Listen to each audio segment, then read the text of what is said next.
Okay, next I'm going to do my run through of volume 4, issue 4 of Stormbringer. So this is the one with some paints in it. Now, might not seem very amazing that for particularly if you have lots of paints, if you've done this before, but actually when you think about it, you know, price per issue, the paints alone kind of balance out the cost. So, that's not a bad thing. Let me have a look as well, and let's see what's in here.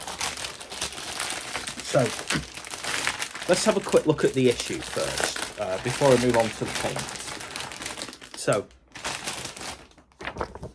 go, issue 4. Again, nice bit of artwork. Demigriff, I think that's called, Demigriffin or Demigriff.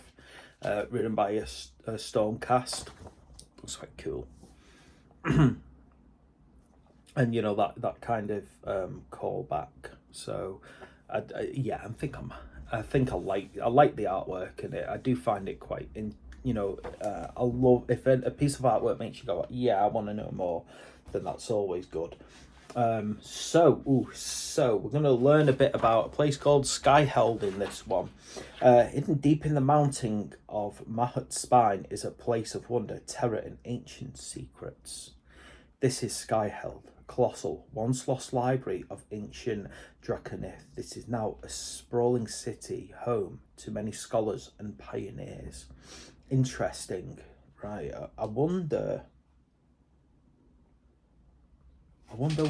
what Skyheld. It feels there's just something about that. See, long ago, Skyheld was an R-code for Draconith's people. Since its rediscovery by Kahadron explorers, it has grown from a temporary expedition to a mighty fortress citadel. The Central Library houses countless parties of scholars and delvers eager to crack open the lost city of Skyheld, make their fortune. I'm trying to think.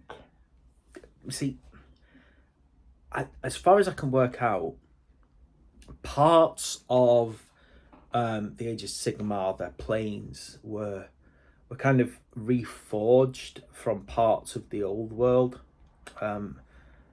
So it could be, part of me feels like maybe, just maybe, this is something like a mountain fortress. So either maybe one of the dwarven, one of the elves, but potentially, is it called? Oh, what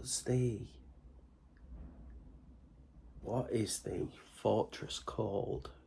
The fortress, the city fortress built into a mountain. I think it used to be a dwarven hold, and then it became the Empire. It'll come to me eventually. Somewhere not quite fully all the way up in Nordland anyway. Right, here we go. The Iron Thanes are in this. Now, this is what I'm basing mine on. I love this colour scheme. I've had a look at it, and I fell for it the very second I looked at it. Persistent predators who use the weather as a weapon. They defend Skyheld from invaders by luring them into the high mountains, raging blizzards and treacherous ice fields. Only when the enemy is exhausted and half frozen do the Iron Thanes attack. They fall upon their enemy in hail of furious strikes and storm-charged arrows before fading into the icy mist. I love that. That is definitely who I'm going for, the Iron Thanes. I like the look, the red, the trims of steel. I'm going for that. Right. So, it delves into this place called Skyhelm, which I like the idea of, and it's bringing in lore of basically a group of Stormbringers who aren't just, the golden ones. Obviously, if you've never painted before and these are your first paints, that you're probably, aiming for it, aren't you, really? But for me, I'm gonna, I'm going to try it and do it my own unique way. Here's like a how-to paint guide. It's a nice simple how to paint guide. So obviously I'll see how it goes really. Obviously I'm painting things my own way, and you know, I always will do. But yeah, so this one is predominantly though about painting and about how to actually hit the main paint colours. So that's why obviously you've got these greens, these blues, golds, and silvers, you know, just to actually highlight the main areas, which is good because obviously it's not kind of rushing you to learn how to paint, you know, so it's simple paint, you know. Anyway, and then let's have a look. A few additional specialized kind of attacks. A little bit of a skirmish, fair enough. Yeah, another little skirmish to run through. You know, to get used to the way that the game runs. So, you know, pretty, you know, it's not obviously, you know, got all of the building in it this time round because obviously it's about painting. So I think for a beginner, this is good. Okay, it's telling you how to get going on painting. It explains that if you get a streaky coat first time round, that's okay. You know, it's quite common. And then for myself, obviously, the what's in the issue is nice. It's okay for me. Obviously, I get a few additional paints. I don't have Cantor Blue yet, and I don't have Auric Flesh. Okay, so although I'm going for a different colour than Auric Flesh on my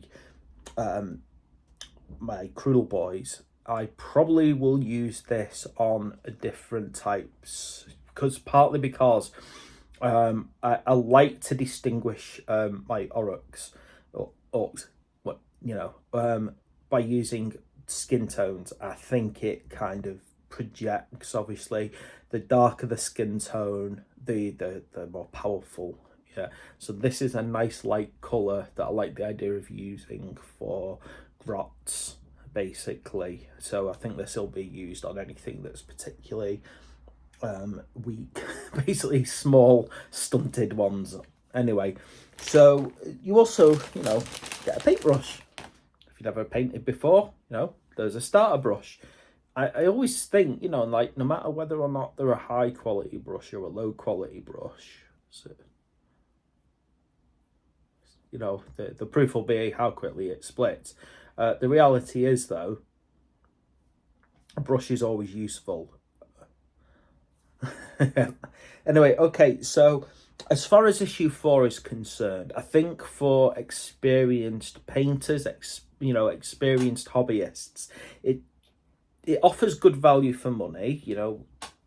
However, on top of that, it doesn't bring much. But if you're a beginner, then obviously this is essential stuff that you get in it, and it tells you how to use it.